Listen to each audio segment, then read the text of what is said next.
วิทยุรับฟังรายการเสียงธรรมก่อนรับตาตั้งสถานีวิทยุเพื่อการศึกษาพระพุทธศาสนาและวัฒนธรรม FM ความถี่104.50 เมกะเฮิรตซ์วัดฝายหินตำบลสุเทพอำเภอเมืองจังหวัดเชียงใหม่เมตตาในท่านพระครูสมุวิสุวัตรวรกิจโจท่านเจ้าอาวาสท่านผู้อำนวยการสถานีวิทยุแห่งนี้ถวายเวลาธรรมาภาพเอากับผมพระมหาประสิทธธรรมาภินันโทเจ้าอาวาสวัดจังกำตำบลมะกอกอำเภอป่าสังจังหวัดลำพูนน้อมนำเอารายการดังกล่าวมามาจามาอธิบายเพิ่มเติมให้บรรดาญาติโยม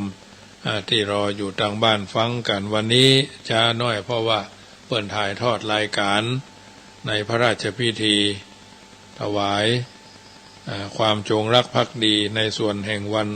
ชัตรมงคลในพระบาทสมเด็จพระวชิรเกล้าเจ้าอยู่หัวและพระบรมเจ้าพระนางเจ้าบรมราชินีดังที่เฮาดันทั้งหลายได้ยินได้ฟังกันทางวิทยุเนาะก็ถือว่าจ้าบ่เป็นหยังนะจ้าบ่เป็นหยังรายการนี้นำมาเอิ้นเจริญพรให้บรรดาญาติโยมที่ฟังอยู่ทางบ้านเป็นประจำก็ขอถือว่าเป็นอาหารใจกับบรรดาญาติโยมสาธุชนวันนี้ก็จะได้นำพาญาติโยมกราบพระไหว้พระแล้วก็ทั้งอกทั้งใจจำเริญพระพุทธคุณพระธรรมคุณพระสังฆคุณสวดธรรมจักรกับปวัตตนสูตรเพราะมีวันคล้ายวันเกิดของหลายท่านนะของหลายท่านเพราะฉะนั้นต่างตรงบางท่านก็มีวันคล้ายวันเกิดวันนี้เราตั้งใจกราบหนึ่งกราบสองกราบสามกราบสี่กราบห้าอะระหังสัมมาสัมพุทโธภควาพุทธังภควันตังอภิวาเทมิกราบสวากขาโตภควตาธัมโมธัมมังนามัสสามิกราบสุปฏิปันโนภควโตสาวกสังโฆสังฆังนามามิกราบกราบพระพุทธกราบพระธรรมกราบพระสงฆ์กราบระลึกถึงคุณพ่อคุณแม่กราบระลึกถึงคุณของครูบาอาจารย์ต่อไปก็ตั้งอกตั้งใจสวดพระพุทธคุณติปิโสภะติปิโสสวากขาโตแล้วก็ธรรมจักรกับปวัตตนสูตรนะโมตัสสะภะคะวะโตอะระหะโตสัมมาสัมพุทธัสสะนะโมตัสสะภะคะวะโตอะระหะโตสัมมาสัมพุทธัสสะนะโมตัสสะภะคะวะโตอะระหะโตสัมมาสัมพุทธัสสะพุทธังสรณังกัจฉามิธัมมังสรณังกัจฉามิสังฆังสรณังกัจฉามิทุติยัมปิพุทธังสรณังกัจฉามิทุติยัมปิธัมมังสรณังกัจฉามิทุติยัมปิสังฆังสรณังกัจฉามิตติยัมปิพุทธังสรณังกัจฉามิตติยัมปิธัมมังสรณังกัจฉามิตติยัมปิธัมมังสรณังกัจฉามิตติยัมปิสังฆังสรณังกัจฉามิสรณะกัมมนังติปิโสภควาอะระหังสัมมาสัมพุทโธวิชาจารณะสัมปันโนสุขโตโลกาวิทูอนุตตโล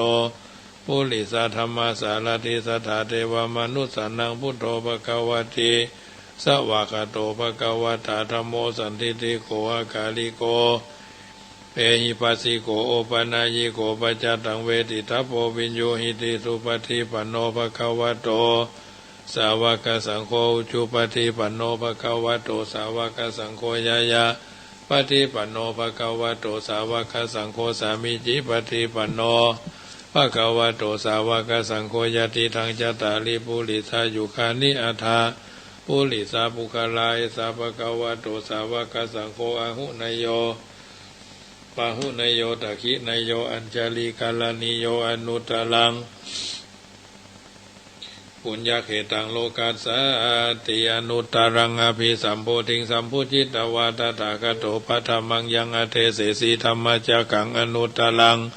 สัมมาเทวะปวัตตินโตโรเกอปฏิวัติยังยะถากตาอุโภอันตาปฏิปติ จามัชฌิมาจตุสวาลิยสัจเจสุวิสุตังยานาทัสสนังเทสิตังธรรมราเจนะสัมมาสัมโพธิกิตานังนาเมนะวิสุตังสุตังธรรมจักรปวัตนังวยาการณาปเทนะสังคีทันตามพระนามาเสเอวเมสุตังเอกังสมัญญังภควาภารานะสียังวิหารติอิสิปทเนมิกาทายตระโขภควาภิกขุอามันเตสีดาเวเมภิกขเวอันตาปปะจิเตนะนะเสวิตปโยจะยังกะเมสุกามาสุขานิกานุโยโกหิโนคัมโมปุถุจานิโกอนัตติโยอนัตตสันนิโตโยจะยังอัตตกิรามาธานุโยโกทุกขอนาริโยอนัตตสันนิโตเอเตเตภิกขเวอุปวันเตอนุปคัมมะมัชฌิมาปฏิปทาตถาคตเถนะอภิสัมพุทธะจักขุการณียานะการณีอุปสัมมายะอภิญญายะสัมโพธายานิพพานายะสังวัตติกัตตมาจะสาภิกขเวมัชฌิมาปฏิปทาตถาคตเถนะอภิสัมพุทธะจักขุการณียานะการณีอุปสัมมายะอภิญญายะสัมโพธายานิพพานายะสังวัตติกัตตมายะเมวะอริโยอัตถังขิโกมะโกสัยยะถิตังสัมมาทิฏฐิสัมมาสังกัปโปสัมมาวาจาสัมมากัมมันโตสัมมาอาจีโวสัมมาวายโมสัมมาสัทธิสัมมาสมาธิอะยังโขสาภิกขเวมัชฌิมาปฏิปทาตถาคตเถนะอภิสัมพุทธะจักขุการณียานะการณีอุปสัมมายะอภิญญายะสัมโพธายะนิพพานายะสังวัตติอิทังโขปานาภิกขเวทุกขังอริยสัจจังจติปิทุกขาจาราปิทุกขามรณัมปิทุกขังโสกะปริเทวทุกขโดมานะสุปายาสาปิทุกขาอภิเยหิสัมภโยโคทุกโขปิเยหิวิภโยโคทุกโขยัมปิชังนาราปฏิตัมปิทุกขังสังคิเตนะปัจจุปาทานขันธาทุกขาอิทังโขปนะภิกขเวทุกขังอริยสัจจังยายังตัณหาปโนภวิกานันทิราคะสหคตะตรัตตราภินันทิเนสายยะถิทังกามตัณหาภาวะตัณหาวิภาวะตัณหาอิทังโขปนะภิกขเวทุกขนิโรโธอริยสัจจังโยตัสสะเยวะตัณหายะอาเสสะวิราคะนิโรโคจะโคปฏินิสโคมุตติอนาระโยอิทังโขปนะภิกขเวทุกขนิโรธกามินีปฏิปทาอริยสัจจังอายะเมวะอริโยอัตถังขิโกมะโคสัยยะถิตังสัมมาทิฏฐิสัมมาสังกัปโปสัมมาวาจาสัมมากัมมันโตสัมมาอาจีโวสัมมาวายโมสัมมาสติสัมมาสมาธิอิทังทุกขังอริยสัจจันติเมภิกขเวบุเพอนานุสุเตสุธัมเมสุจักขุงอุทาปาทิญาณังอุทาปาทิปัญญาอุทาปาทิวิชาอุทาปาทิอโรโกอุทาปาทิตังโกปะนิตังทุกขังอริยสัจจังปริญญายันติเมภิกขเวบุเพอนานุสุเตสุธัมเมสุจักขุงอุทาปาทิญาณังอุทาปาทิปัญญาอุทาปาทิวิชาอุทาปาทิอโรโกอุทาปาทิตังโกปะนิตังทุกขังอริยสัจจังปริญญาทันติเมภิกขเวบุเพอนานุสุเตสุธัมเมสุจักขุงอุทาปาทิญาณังอุทาปาทิปัญญา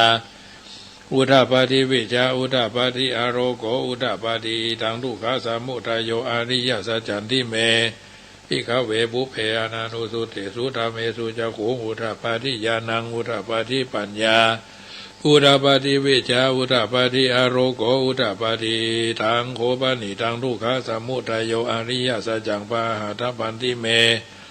ภิกขเวบุเพอนานุสุเตสุธัมเมสุจักขุงอุทาปาทิญาณังอุทาปาทิปัญญาอุทาปาทิวิชาอุทาปาทิอโรโกอุทาปาทิตังโคปะนิตังทุกขสมุทัยโยอริยสัจจัง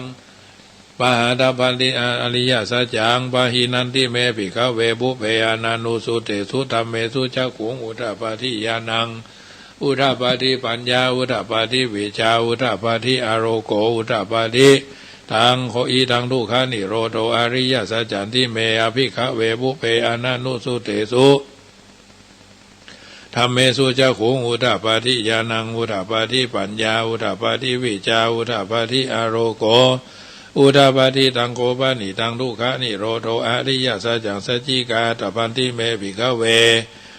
บุเพอนานุสุเตสุธัมเมสุจักขุงอุทาปาทิญาณังอุทาปาทิปัญญาอุทาปาทิวิชาอุทาปาทิอโรโก อุทาปาติตังโคปานิตังทุกขานิโรโธอริยสัจจังสัจจิกาตันติเมภิกขเวบุเพอานานุสุเตสุธรรมเมสุจักขุงอุทาปาทิญาณังอุทาปาทิปัญญาอุทาปาทิวิจาอุทาปาทิอโรโกอุทาปาทิอิตังทุกขานิโรธคามินิปาทิปทาอริยสัจจันติเมภิกขเวบุเพอานานุสุเตสุธรรมเมสุจักขุงอุทาปาทิญาณังอุทาปาทิปัญญาอุทาปาทิวิชาอุทาปาทิอโรโกอุทาปาทิตังโคปานิตังทุกขานิโรธคามินิปฏิปทาอริยสัจจังภเวทัพพันธิเมภิกขเวบุเพอานานุสุเตสุธรรมเมสุจักขุง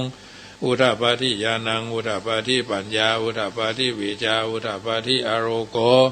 อุทาปาทิตังโคปานิตังทุกขานิโรธคามินิปฏิปทาอริยสัจจังภาวิทันติเมภิกขเวบุเพอานานุสุเตสุธรรมเมสุจักขุงอุทาปาทิญาณังอุทาปาทิปัญญาอุทาปาทิวิชาอุทาปาทิอโรโก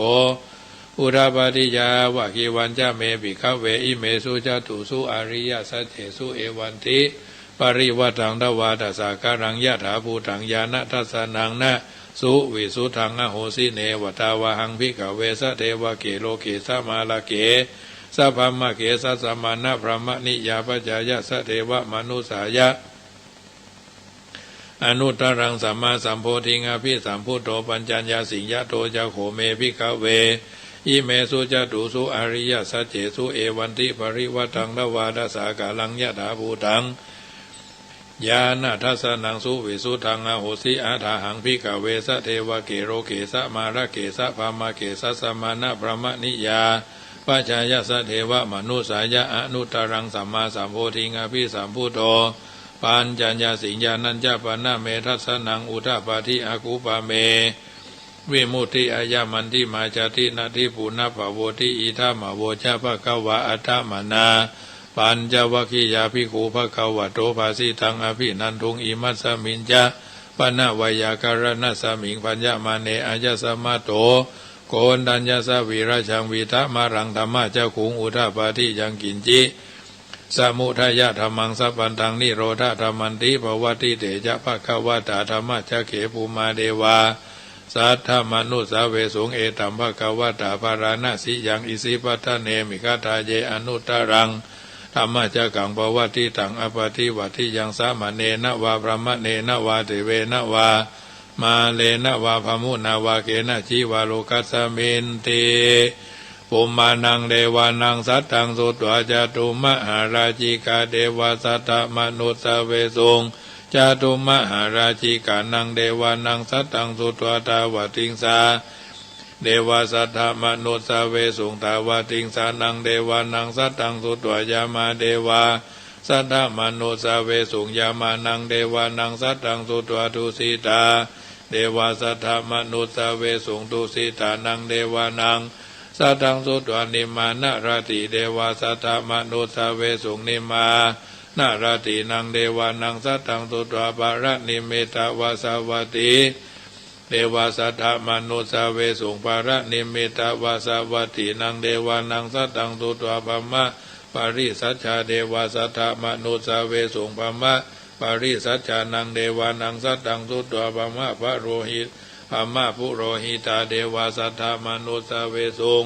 ภมะปุโรหิตานังเดวานังสัตตังสุตวามหาภมะเดวาสัทธมนุสเวสุงมหาภมะนังเดวานังสัตตังสุตวาปาริตาปาเดวาสัทธมนุสเวสุงปาริตาปานังเดวานัง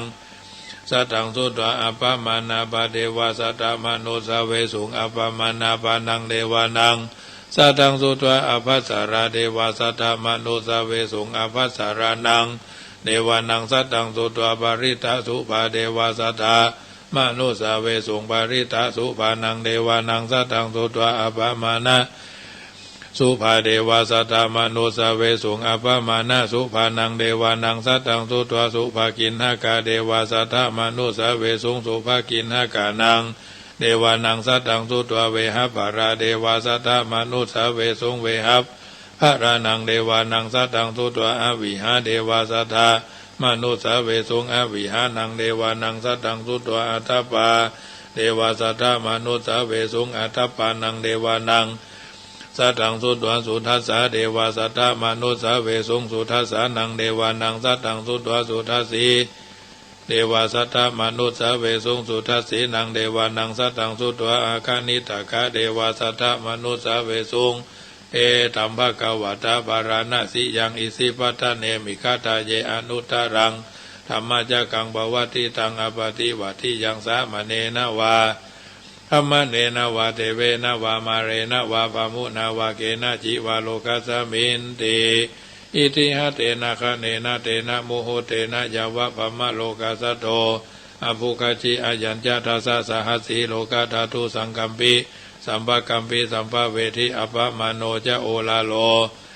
โอภาโสโลเกปตุระโหสิอธิกัมเมวะเทวานังเทวานุภาวังอัตถโค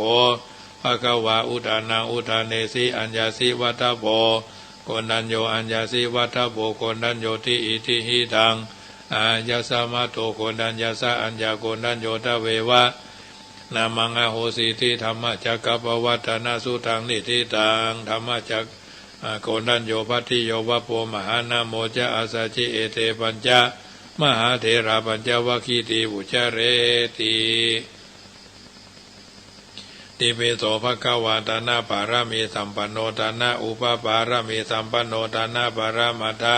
ปาลามีสัมปันโนอิทิปิโสภควาศีลปาลามีสัมปันโนศีลอุปปารามีสัมปันโนศีลปาลามัทธะปาลามีสัมปันโนอิทิปิโสภควาเนคัมมะปาลามีสัมปันโนเนคัมมะอุปปารามีสัมปันโนเนคัมมะปาลามัทธะปาลามีสัมปันโนอิติปิโสภควาปัญญาปาลามีสัมปันโนปัญญาอุปปารามีสัมปันโนปัญญาปารามัทธปาลามีสัมปันโนอิติปิโสภควาวิริยะปารามีสัมปันโนวิริยะอุปปารามีสัมปันโนวิริยะปารามัทธปาลามีสัมปันโนอิติปิโสภควาขันติปาลามีสัมปันโนขันติอุปปารามีสัมปันโนขันติปารามัทธปารามีสัมปันโนอิทิปิโสภควาสัจจะปารามีสัมปันโนสัจจะอุปปารามีสัมปันโนสัจจะปรามัตถะปารามีสัมปันโนอิทิปิโสภควาอธิฐานะปารามีสัมปันโนอธิฐานะอุปปารามีสัมปันโนอธิฐานะปรามัตถะปารามีสัมปันโน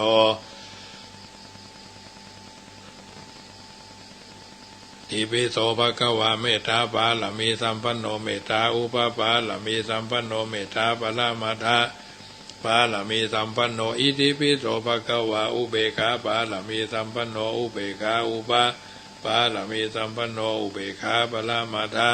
ปาลามีสัมปันโนโสภควาอิติปิอะหังสุขิโตโหมิอะหังอเวโรโหมิอะหังอภยาปัจโจโหมิอะหังอนิโคโหมิอะหังสุขีอัฏฐานังปริหารามิทัสสะสุทิสาสัพเพสัตตาอเวราหุนตุอภยาปัจจาหุนตุอนิกาหุนตุสุขีอัฏฐานังปริหารันตุเอาละต่อไปก็แผ่เมตตาเนอะยังปุญยังอันว่าบุญอันใดอัมหากังแห่งผู้ฆ่าทั้งหลายกัดตัวอันใดกระทำปั้มเป่งแล้วทานะมะยังวาด้วยอันใดฮือทานก็ดีศีละมะยังวาด้วยอันใดรักษาศีลก็ดีอาภาวนามะยังวาด้วยอันใดจำเริญ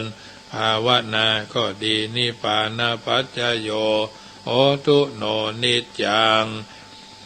ขอจุงเป็นปัจจัยกำจูให้ผู้ฆ่าทั้งหลายพันได้ไปฮอดแก่พระนิพพานอาสวัคคยังอันเลี้ยงอันเสี่ยงไปแห่งกิเลสธรรมทั้งหลายโหตุจงมีโนแก่ผู้ฆ่าทั้งหลายเตี้ยงแต่แด่เตอเอาละญาติโยมสาธุชนท่านผู้ฟังทั้งหลายได้ยินได้ฟังการสังวาสสวดที่ยายพุทธคุณธรรมคุณสังฆคุณเรียบร้อยต่อไปก็จะเป็นธรรมบรรยายเนาะค่ำแรงของวันนี้เป็นค่ำแรงของวันพุธที่4เดือนพฤษภาเนาะเดือน8เหนือ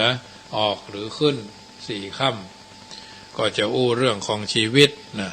ชีวิตคือความเป็นอยู่ชีวิตคืออะไรคำตอบก็ชีวิตคือความเป็นอยู่ ชีวิตของคนก็คือความเป็นอยู่ของคนชีวิตของสัตว์ก็คือความเป็นอยู่ของสัตว์รวมความว่าสุดแต่สิ่งใดมีชีวิตพ้องคำว่าชีวิตมีความหมายถึงความเป็นอยู่ของสิ่งต่างๆคำว่าเป็นก็คือยังบ่ตายเช่นคนเป็นก็คือคนที่ยังบ่ตายยังมีชีวิตอยู่สัตว์เป็นก็คือสัตว์ที่ยังบ่ตายสัตว์ที่ยังมีชีวิตอยู่คนสัตว์ที่ยังมีชีวิตอยู่ก็คือยังมีความเป็นไปต่างๆคือมีอาการเคลื่อนไหวตามลักษณะของคนและสัตว์เช่นมีอิริยาบถสี่ยืนเดินนั่งนอนหรืออาการอื่นๆกินพูดกินดื่มทำพูดคิดเนาะเป็นต้นคำว่าอยู่ก็คือยังไม่ไปคือว่ายังมีชีวิตอยู่คำว่าไม่ไปในบางครั้งก็ใจแทนคำว่าตายเช่นมีคำถามถึงคนไข้ว่าเป็นอย่างใดถ้าได้รับคำตอบว่ายังบ่ไปก็หมายความว่ายังบ่ตายนั่นเอง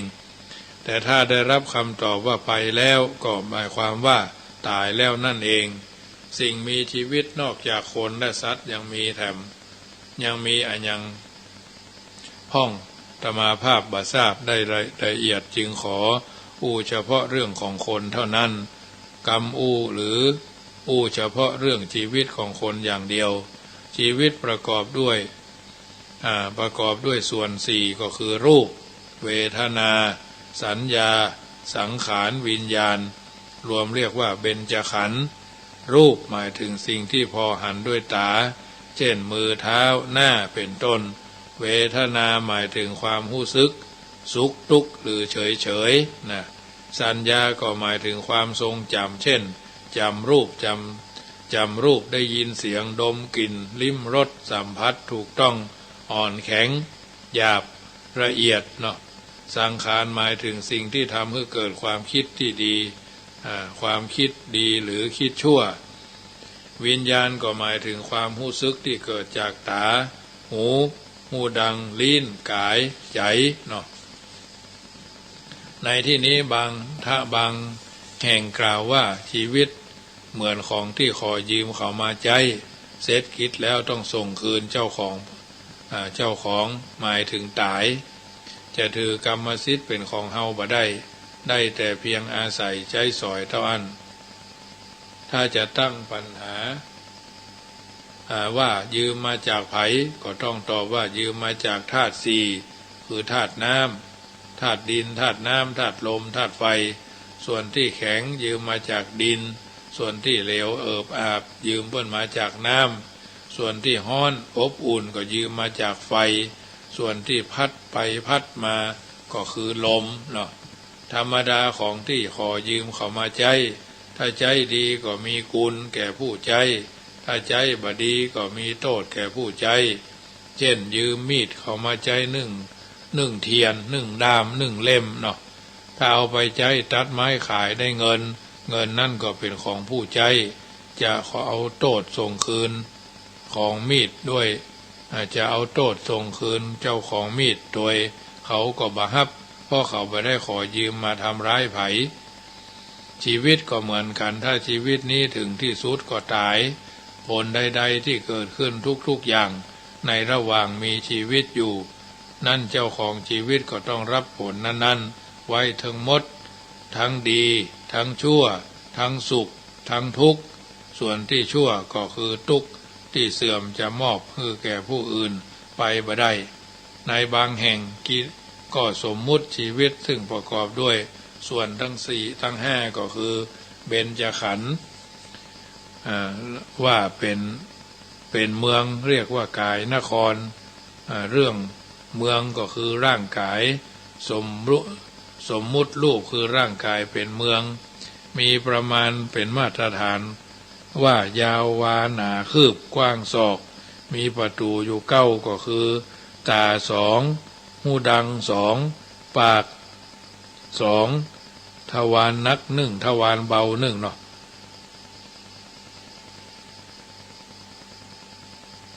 สมมุติวิญญาณเป็นราชาผู้ครองนครมีนามว่าจิตรราช สมมุติเจตสิกคือเวทนาสัญญาสังขารเป็นอำนาจสมมุติชาติชราพยาธิเป็นมรณะเป็นฝ่ายฆ่าศึกมาโจมตีจนกายนครแตกพระเจ้าจิตรราชต้องไปสร้างนครใหม่สร้างขึ้นแถมก็ถูกตีแตกแถมสมมุติไตรลักษณ์ก็คืออนิจจังทุกขังอนัตตาเป็นพระฤาษีผู้เป็นอาจารย์ของพระเจ้าจิตรราชมาช่วยกึศอ่านแก้ไขฝ่ายข้าศึกจึงทำอันตรายบ่ได้ต้องเลิกทัพกลับไปหมายความว่า ถึงพระนิพพานแล้วก็บ่ต้องเกิดบ่ต้องแก่บ่ต้องเจ็บบ่ต้องตายแถมต่อไปเป็นต้นนะทีนี้ประการต่อมาก็สิ่งที่สร้างชีวิตขึ้นมาไว้หลายนัยยะในที่นี้จะขอกล่าวตามลักษณ์ในธาตุในธาตุเวปักกัมมสูตรนะว่ามี3อย่าง1กรรมังเขตตังกรรมคือการกระทำดีกระทำชั่วเป็นพื้นที่ของชีวิต2วิญญาณังพีชังวิญญาณคือความรู้สึกนึกคิดเป็นพืชเป็นพันธุ์ของชีวิต3ตัณหาสิเนหังกิเลสคือตัณหาความทะยานอยากเป็นน้ำเชื้อของชีวิตสิ่งทั้ง3อย่างเนี้ยยังมีอยู่ตราบใดก็ต้องสร้างชีวิตขึ้นตราบนั้นถ้าขาดเสียแต่อย่างหนึ่งอย่างใดก็บ่มีกำลังพอจะสร้างชีวิตขึ้นมาได้ปุถุชนคนที่จะต้องเกิดกันแถมเรื่อยๆไปก็เพราะยังมีกรรมยังมีวิญญาณยังมีกิเลสส่วนพระอรหันต์บ่ต้องเกิดแถมต่อไปก็เพราะว่ากรรมคือการกระทำของเฮาของท่านบ่ถือว่าเป็นบุญเป็นบาปแต่ว่าบาปนั่นท่านบ่ทำแน่ส่วนที่เป็นบุญท่านก็ทำไปโดยบ่หวังผลตอบแทนแถมเพราะบุญของท่านบริบูรณ์แล้ว แม้จะทำบุญแถมก็เพิ่มขึ้นคงมีอยู่เท่าเดิมเหมือนน้ำที่เต็มขันอยู่แล้วแม้จะตักใส่แถมเท่าใดก็คงมีอยู่ขันหนึ่งเท่านั้นเพราะฉะนั้นจึงมีคำแสดงลักษณะของพระอรหันต์ไว้ว่าบุญญาปาปะหิโนบุญญาปาปะหิโนแปลว่าผู้ละบุญและบาปได้แล้วเมื่อเป็นเช่นนี้ชีวิตก็บ่มีพื้นที่จะเกิดส่วนกิเลสคือตัณหานั่นพระอรหันต์ก็ละได้สิ้นแล้วบ่มีเหลือเลยเมื่อเป็นเช่นนี้ชีวิตก็บ่มีน้ำเชื้อที่จะรดให้งอกงามส่วนวิญญาณอันเป็นพืชพันธุ์แม้จะยังมีอยู่แต่เมื่อบ่มีกรรมอันเป็นพื้นที่และบ่มีตัณหาอันเป็นน้ำเชื้อวิญญาณก็นั้นก็คงปฏิสนธิแถมบ่ได้ต้องดับไปเป็นครั้งสุดท้ายคล้ายกับต้นไม้ถ้าบ่มีพื้นที่ปลูกบ่มีน้ำรดก็ปลูกบ่ได้ต้นไม้นั้นก็ต้องตายมีโอกาสจะเกิดงอกงามแถมต่อไปสิ่งที่สร้างชีวิตทั้ง3เนี่ยที่สำคัญที่สุดคือตัณหาอันเป็นตัวกิเลสซึ่งเป็นเหตุที่ทำกรรมเมื่อทำกรรมก็ต้องได้รับผลกรรมเมื่อได้รับผลกรรมกิเลสก็เกิดแถมเมื่อยังมีกิเลสก็เป็นเหตุที่ทำกรรมแถมวนเวียนไปจนกว่าจะละกิเลสได้เด็ดขาดท่านจึงเรียกว่าวัฏฏะแปลว่าวน3อย่างก็คือสังกิเลสวัฏฏะกิเลสวัฏฏะวนคือกิเลสกรรมวัฏฏะวนคือกรรมวิปากวัฏฏะวนคือวิบากผลของกรรมพุทธเจ้าทรงเปล่งอุทานวาจาในคราวแรกตรัสรู้ว่าอเนกชาติสังสารังสัตสันทาวิสังอนิพพิสังขหาการังขเวสันโตทุกขาชาติปุนับปุนังขหาการกะทิโถสิปุระเคหังนกาหาสิสภาเตภาสุกาภัคคาขหากูตังวิสังขตังวิสังขาระคตังจิตตังตันหานังชยมัชชคาเมื่อเฮาแสวงหานายช่างคือตันหาผู้สร้างบ้านแปลงเมืองคืออัตภาพร่างกายยังบัปปะก็ต้องท่องเที่ยวไปในวัฏสงสาร คือเวียนเกิดละคือการเวียนเกิดตายในสงสารสิ้นชาติเป็นอเนกการที่ต้องเกิดบ่อยๆเป็นความทุกข์แนะนายช่างคือตัณหาผู้สร้างบ้านแปลงเฮือนคืออัตภาพร่างกายเราได้พบปะท่านแล้วท่านจะสร้างเรือนหรือคืออัตภาพร่างกายให้เราได้แถมเราอีกไม่ได้ซี่โครงทั้งหมดของท่านเราหักเสียแล้วกิเลสที่เหลือทั้งหมดที่เป็นพรรคพวกของท่านเราทำลายเสียแล้วอวิชชาซึ่งเป็นเหมือนยอดเรือนของท่านเราก็รื้อแล้วจิตของเราเข้าถึงนิพพานที่ปราศจากกิเลสเครื่องเศร้ามองใจปรุงแต่งแล้วเราบรรลุถึงพระอรหันต์อันเป็นที่เสี่ยงสุดของตัณหาแล้วในพระคาถาพุทธอุทานนี้แสดงให้เห็นว่า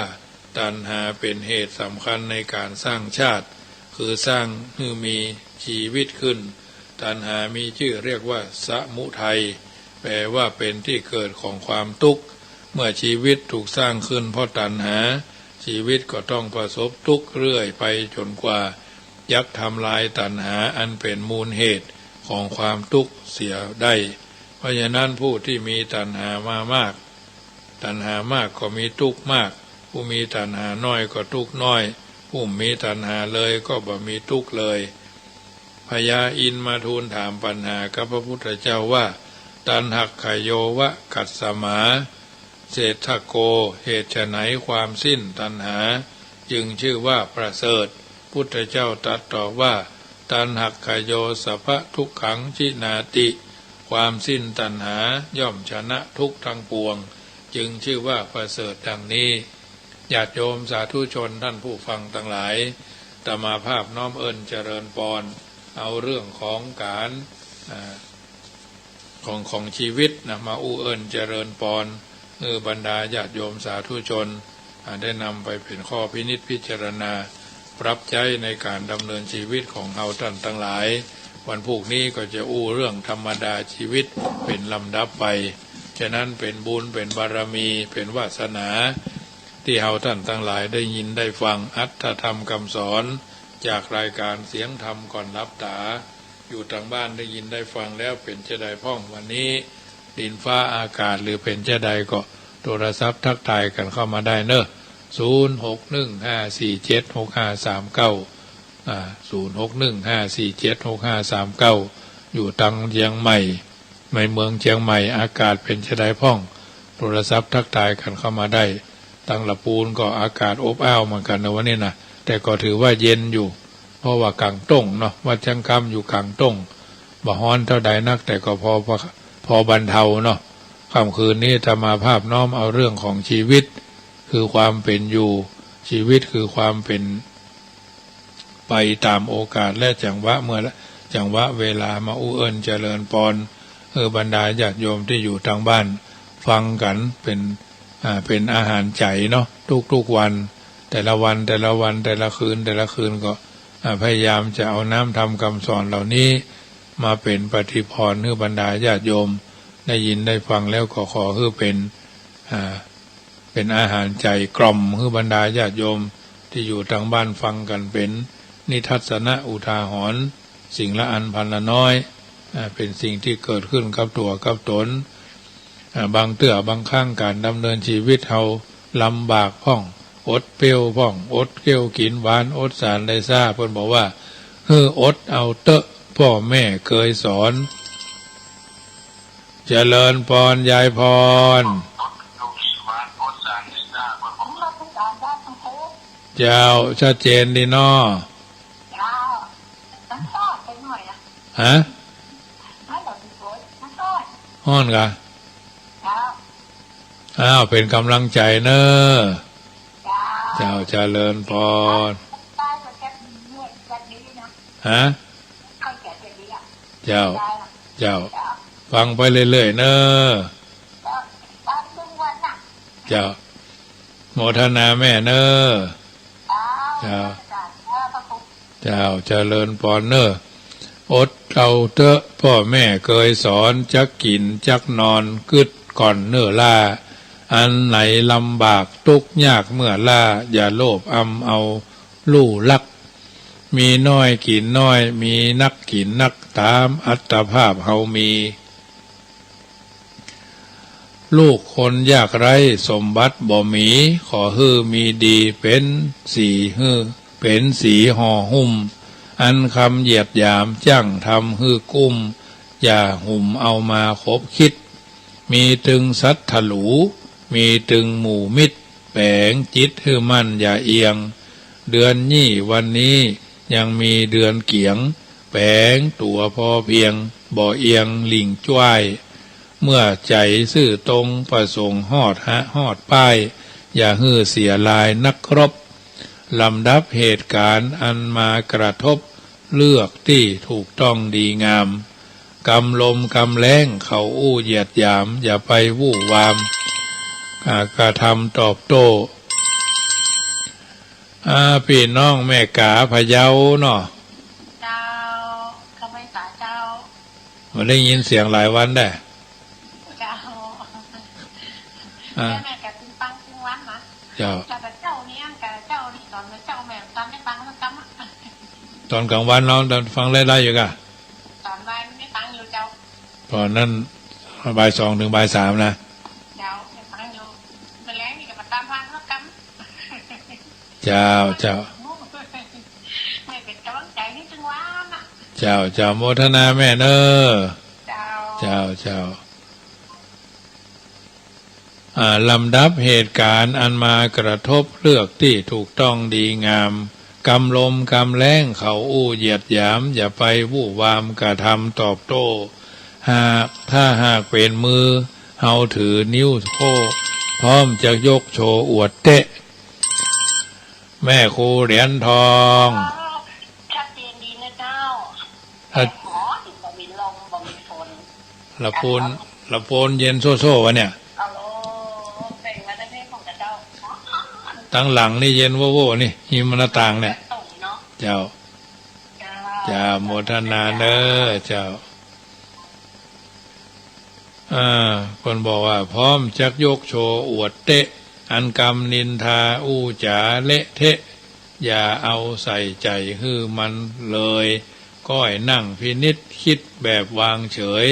ตามพ่อแม่เคยสอนไว้แต่น้อยกรรมนินทาอู้จ๋าเละเทะอย่าใส่ใจฮื้อมันเลยก้อยนั่งพินิจคิดแบบวางเฉยตามพ่อแม่เคยสอนไว้แต่น้อยได้พินิจหูคิดดูถี่ถ้อยสิ่งใดที่ควรมาใจมีขันติแปลงใจดีไว้ยามเมื่อเฮาได้มานาพ่อแม่สอนไว้ใส่ใจจำยึดคุณธรรมกำสอนพระเจ้า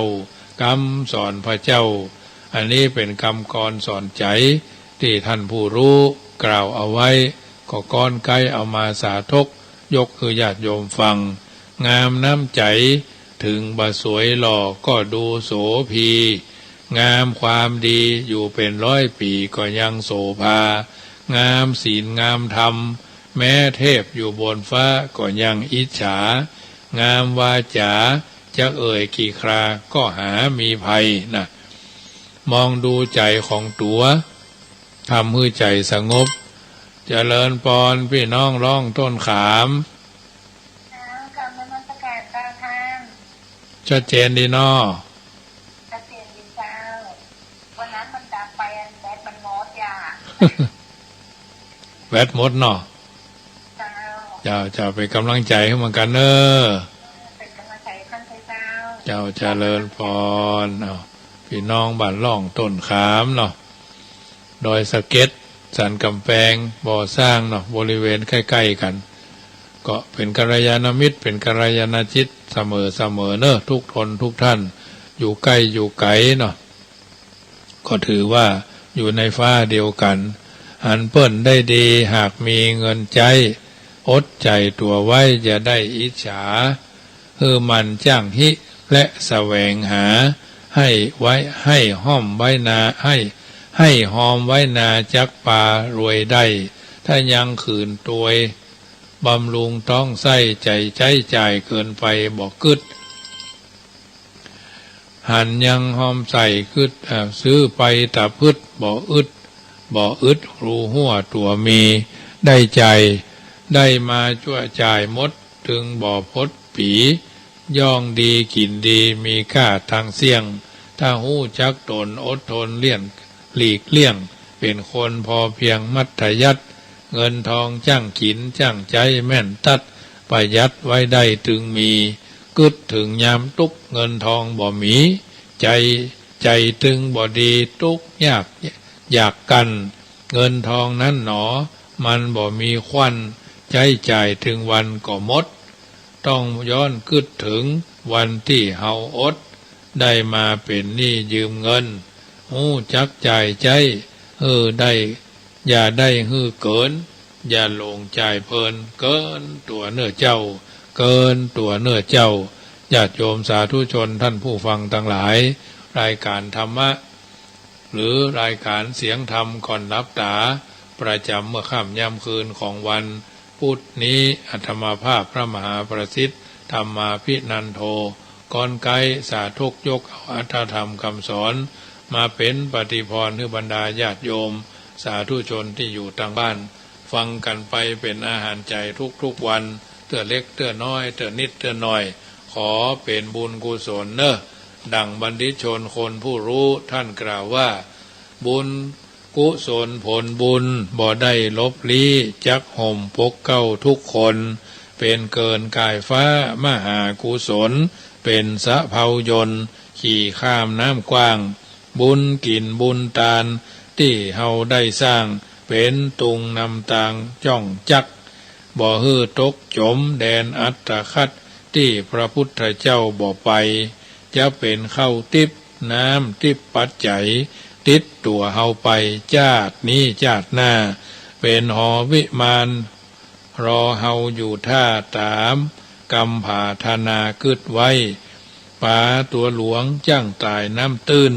บ่เหมือนป่าน้อยสิวไฮตัวใหญ่แท้บ่แพ้น้ำไหลจ้างหุ่มถูกใส่ตายเพื่อซ่อล่อได้หันได้หู้ได้อู้ได้เขียนได้ห้ำได้เฮียนวิชาเอกอ้างได้ใจปัญญาฝ่าฟันสรรสร้างต่างหากินตามทางมนุษย์บ่ได้โกงไผกินถือศีลพระพุทธสุจริตสู้ชีวีถึงจนยากไร้จุงฮักในศักดิ์ศรีหวังทำความดี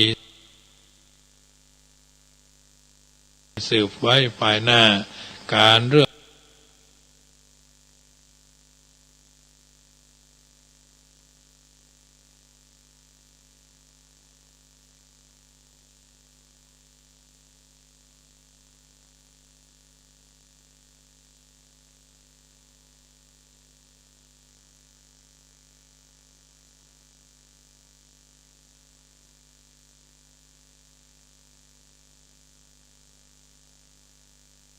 หวังได้เพิ่งแสงแมงก้าตัวน้อยหันจักเป่งป้อยดีกาเหมือนเต้งไข่มดตกลงวางป่าจักกลับคืนมาเป็นไปบ่ได้ญาติโยมสาธุชนท่านผู้ฟังทั้งหลายรายการเสียงธรรมก่อนรับถามาถึงช่วงสุดท้ายวันนี้นึกถึงบุญนึกถึงบารมีนึกถึงทานนึกถึงศีลนึกถึงภาวนาก่อนจะรับจะนอนก็ไหว้พระนบธรรมบุญกินบุญทานนึกถึงพระพุทธมีคุณ56พระธรรม38พระสังฆเจ้า14คุณพ่อ21คุณแม่12คุณทานคุณศีลคุณภาวนาที่เราทำกันมาทุกวันจงเป็นตบะเดชะเป็นภรวะปัจจัยเป็นอุปนิสัยนำส่งคุ้มครองให้ท่านสาธุชนทุกคนได้ยินได้ฟังน้ำธรรมคำสอนอันนี้แล้วก่อนนำไปเป็นข้อเตือนจิตสกิดใจนำตัวนำตนให้เกิดจากการดำเนินชีวิตละชั่วทำดีทำจิตใจให้ใสดังท่านกล่าวว่าพุทธพจน์มีมากมายหลายหลากล้นแต่ถ้าย่นย่อแล้วบอกแล้ว3อันเป็นแก่นของพุทธพิสุทธินามหากทำตาม3ข้อนี้ดีทุกคนดีที่1ผ่านความชั่วทั่วทุกอย่าง ดีที่สองสรรสร้างอบรมบ่มกุศลดีที่สามทำให้ดวงใจใสทุกคนตัวมวลชนต้องได้รับกับผลดีสัทธาโสถีพระวันตุโวพุทโธบังซ้ายธัมโมบังขวาสังโฆบังกายาอะระหังบังเกสาอะระหังพุทโธนะโมพุทธายะอายุวันโนสุขังปะลังขอ